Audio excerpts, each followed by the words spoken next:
Jeffrey and Adonis are both rich. Adonis spent years building his business and increasing his income, and Jeffrey won the lottery. Jeffrey wakes up one day, he looks around and realizes he's dead broke. Without warning, all of his possessions have disappeared. His bank balance isn't sufficient anymore. Everything has been taken away from him and he has nothing left. The exact same thing happens to Adonis, but Adonis hasn't lost his most valuable assets, his mind, his skills. All self-made men know that they have the ability to build back everything if it gets taken away from them. Strive to be like Adonis. When I was growing up, I didn't know any rich people like at all. So the most successful people that I knew were maybe my friends' parents who maybe had a good job, maybe they were making 50,000 a year. But there was no one like rich that I ever knew. Over the last year or so, I've started to network with other YouTubers, other big personalities, and I've gotten to know and have in like, my contacts of some guys who are up there. Guys who are worth tens of millions. I've even stayed in the home of Iman Gadji. I've connected with one of his friends, Sebastian. No one knows how to say his second name, bro. Sebastian Gurjo. Sorry, bro. Chris Williamson, Ali Abdul. Like, I've gotten to know a bunch of like successful guys who are all way wealthier, richer, and more successful than I am. And since I've wanted to learn from these guys who are above me, I found myself observing some of their habits and characteristics and traits that we're going to discuss here. The first habit of rich people is learning every single day. Now, this is something that's a little bit mixed because there's a bunch of broke people who are also learning. But what I've found with the wealthiest people that I know is that they learn and they specifically go and take action on the thing that they've learned immediately. The sort of normal average person may grab a book and just, read the book 1 hour, 2 hours. Boom, an hour goes by, they put the book away, they get it again tomorrow. Oh yeah, 3 hours, yeah, I've been reading so many books and stuff. That usually doesn't really relate to anything. Now, reading can change your life forever, as it has done for these rich people, but they read in a very different way, and I've started to adopt this. So the way that I read now is no longer, going through the book, then choosing the next book, then choosing the next book. I'm literally just rereading the same books. This book, How to Win Friends and Influence People, I've read maybe, fully 3-4 times, and I've recapped it hundreds of times. I've opened the book up again, to look for something. One thing that the rich people seem to do is that they choose the best books that have changed their life, and they just master a handful of books. I went through like a bunch of the self-improvement books thinking that, it'd be better to know so many different things. When you do that, when you read a book once, and then you read the next book, and then the next book, and then the next book, what happens is that you have like this broad, general idea of like multiple different topics. But having a broad and general understanding of a topic does not result in any profitability. If you want to become rich, you need to have very good, specific, like advanced knowledge in a certain key area. So for example, social skills. It's so much better to reread How to Win Friends and Influence People 500 times over the rest of your life than it is to read 500 different books on social skills. But the second way that I've seen that these rich motherfuckers seem to read, which is very interesting because I did this once accidentally and now I do it every day. They don't just read the book to completion and move on to the next book. What they do, they use the book or any kind of thing that they're learning from more like a handbook. They don't sit and dedicate 2 hours to reading and learning, then 2 hours tomorrow. They seem to like need something, some kind of knowledge. They go and get it quickly, 5 minutes reading it, and then they go and use the thing straight away. So I've noticed that rich people seem to do this with online courses. They buy someone's online course which teaches them how to do something. They go and like learn from that course for 20 minutes whilst they're struggling with a problem, and then they go and fix the problem. How I've been doing that in terms of reading is that I'll literally keep this book open next to me. And just before recording this video, I promise I just did this even with my girl. We just sat here, I'm about to record in like 5 minutes, just drinking some coffee. And I literally I'm showing her the process of what I did. And I was like, okay, like which one should we pick? Which one should I try and use right here, right now in this video? That concept has been spoke about before, yeah, read, make sure you take action. But I don't think anyone has ever explained that, like the autistic detail on how to take action. Read and then go and do the thing, like immediately. Read How to Win Friends and Influence People. Read it for like 2 minutes, read like a very specific principle, and then go onto our Discord server, which is linked in the description. There's always a call, a video call. There's always a video call running. Join one of the video calls and go and use one of the principles you've just learned immediately. Bro, if you want to skyrocket your social skills, that is literally the 4-step process. Read a couple of pages of this, learn something. So it's like, oh, this one's saying to smile, or this one's saying to use their name. Go onto our Discord server, the link's in the description. Join one of the calls and just go and use whatever you've just learned immediately. If you did that every single day, as I'm doing, your social skills would improve drastically. I've just told you the secret to my social skills, by the way. I've been doing that every single morning. Every morning, I literally wake up, I read a couple of minutes of this, and then I go into one of those Discord calls on our server, and I literally think to myself, okay, what have I just learned from this? Oh, to use their name. And I go into the call thinking, yeah, use his name, use his name. There's some statistics that I found extremely interesting. Among wealthy people, 88% of them read for at least 30 minutes a day. 63% of them listen to audiobooks during their commute. So 63% of rich people, when they're commuting, driving, whatever, they're listening to educational programs. What's the average person doing? When the average person's driving, do you think he's got some educational audiobook, or do you think he's just listening to mindless music? Let's be honest. Degenerate fucking Western music. If you think about some average person, like some 21-year-old woman, no offense, like not being trying to be sexist, but like, what's she listening to? On average, she's listening to Cardi B, Megan Thee Stallion, degenerate shit where she's being told to like exchange her body and her soul. Fucking hell. This video was not supposed to go in this direction where I go like anti-degen Western times, but fuck me, bro. The difference between the kind of person who's always trying to learn, and anytime he's got some downtime, he's just reading, he's in the train listening to like a podcast, an educational podcast, compared to the person who's just mindlessly numbing themselves to another fucking Megan Thee Stallion. Fucking disgusting, bro. What you consume drastically will change your life. Please listen to this seriously. This may be one of the best tips I can ever give you for becoming more successful. Make sure you consume good, positive, encouraging, inspiring content. Make sure you drastically reduce the entertainment that you consume. The degenerate Western media of these like rappers who've always got like, you know, disgusting bitches next to them twerking and everything, just promoting degeneracy. Of these like female rappers just like spreading their legs open, talking about like exchanging their pussy for like drugs. You become very similar to what you consume. And the richest people out there, bro, the richest people, they're consuming positive stuff. They're literally reading fantastic books like How to Win Friends and Influence People. They're educating themselves at any moment that they've got some free time. They're on the train, they're driving, listening to audiobooks. When you increase your knowledge through learning properly and also trying to take action with that, you get to spot better opportunities, but more importantly, like, you just have better skill. Think about it, my skill right here, right now in terms of communication is so much better because I've read this book, I've gained the knowledge, and now I'm trying to use it as best as I can whilst I speak to you. In my field of like, you know, being a YouTuber, that's the most important part there is do I have great communication skills? Am I talking to you as a person, or am I talking to this inanimate object, the camera? Because you see a lot of YouTubers, especially a lot of the small ones, they're talking to a fucking camera. When you watch my videos, you don't actually sit to yourself thinking, oh yeah, Hamza's talking to a camera right now. The reason why you've been able to relate to me so much is because you know that I'm talking to you, not some fucking camera, because of communication skills, because of like being relatable and authenticity. Education,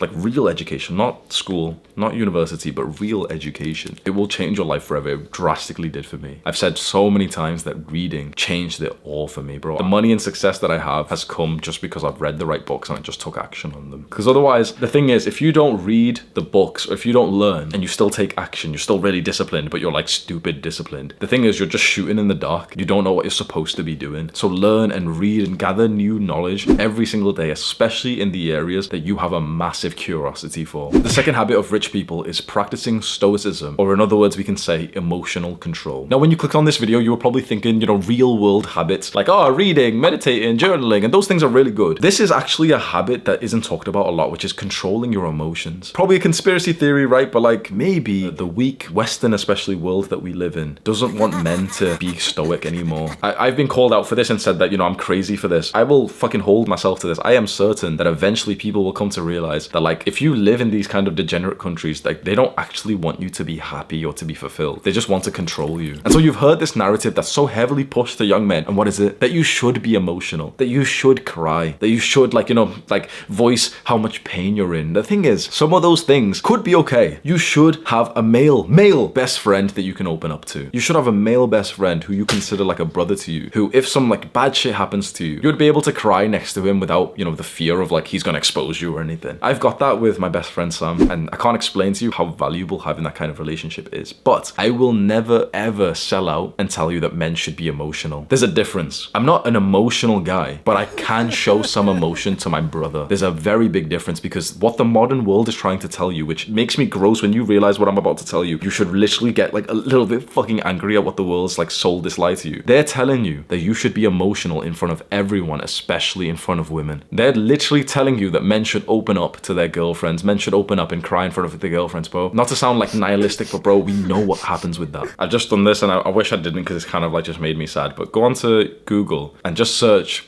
Reddit, I cried in front of my girlfriend, and just open up some of those tabs, and here's some responses of real men who have cried in front of their girlfriends and shown emotion. This is a response, right? Yes, once. I'd been with my girlfriend around a year or so, and she'd done some of the occasional, you should open up, So this guy's been with his girlfriend said to him, oh, you should open up. Well, 1 year later, around September, my uncle drops dead. Nobody saw it coming. He just didn't wake up one morning. Christmas rolls around and it just hits me right in the feelings. My favorite uncle isn't going to be there, and his wife and his kids will, and it's going to be terrible. I'm sucking in the emotions. I'm not saying anything in case my voice quivers. Maybe even one or a second tear escapes and rolls down my cheek. My girlfriend notices and goes, oh God, can I get you some water? And disappears downstairs for about 20 minutes, leaving me all alone feeling stupid. She comes back up with water. I've mopped up. We say nothing again, and I've never cried in front of her again. That's one guy, right? Number two. This is one that's relatable to me. I've cried in front of maybe 3 significant others, so like 3 girlfriends. In each case, they were very understanding and empathetic about it, and their sexual attraction towards me started a gradual but an inexorable slide to 0. I've learned my lesson, and that's the case of which I am guaranteeing will happen. The thing is,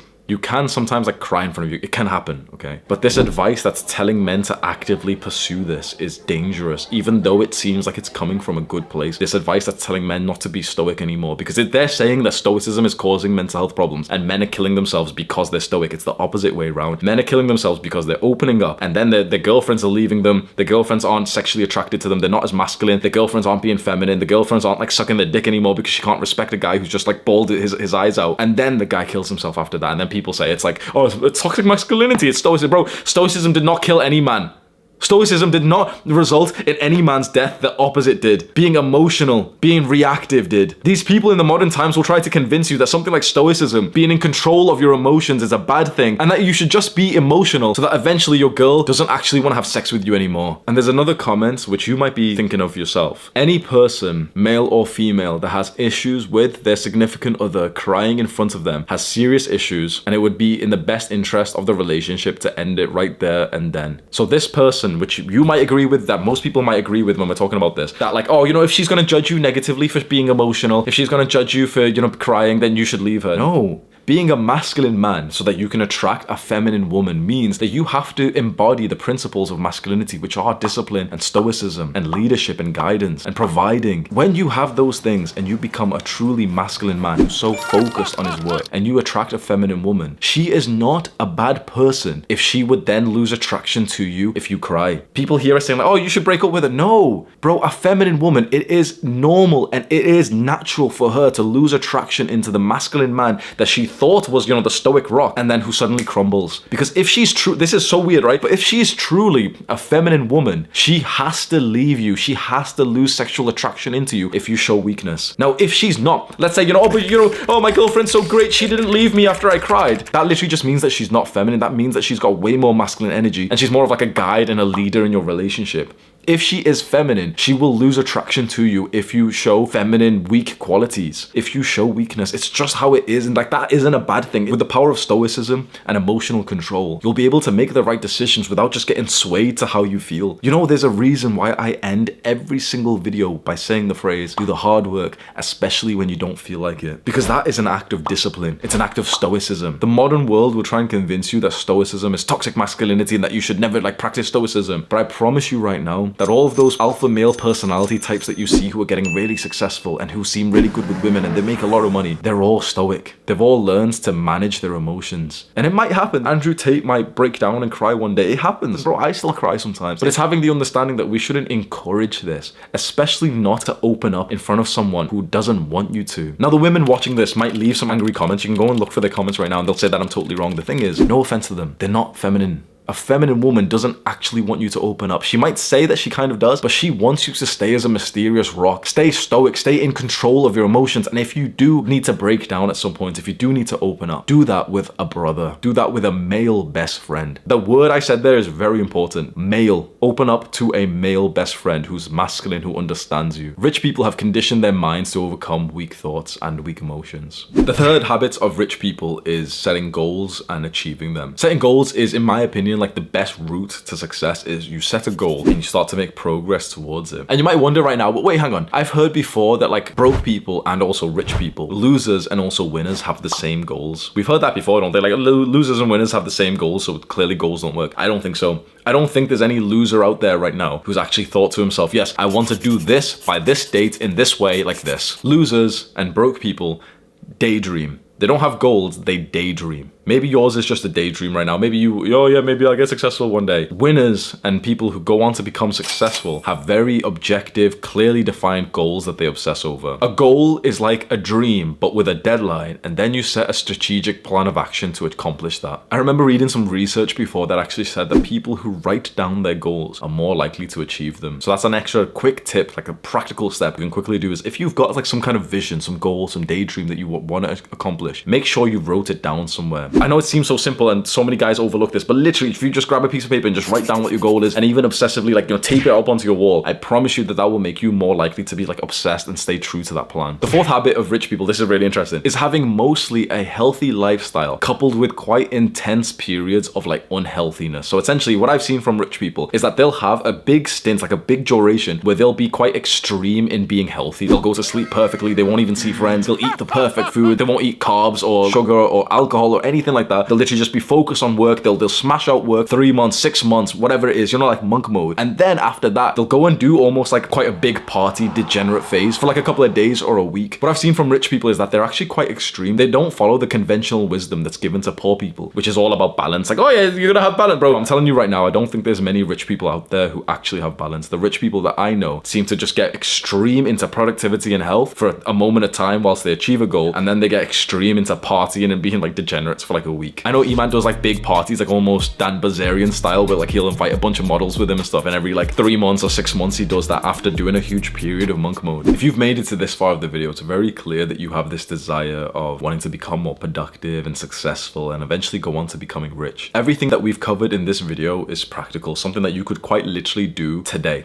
tomorrow. So if you really want this video to help you, perhaps just like skim over the part that really seemed to like, create some kind of burning desire to do something in your mind. Just rewatch that little bit again and just take some action immediately. If you want to double your productivity, like skyrocket your work rate, go to the description of this video and there's a link where you can download this free guide that'll help you if you're like new to entrepreneurship and business and you really want to become more productive. Watch this video right now, do the hard work, especially when you don't feel like it. Mwah.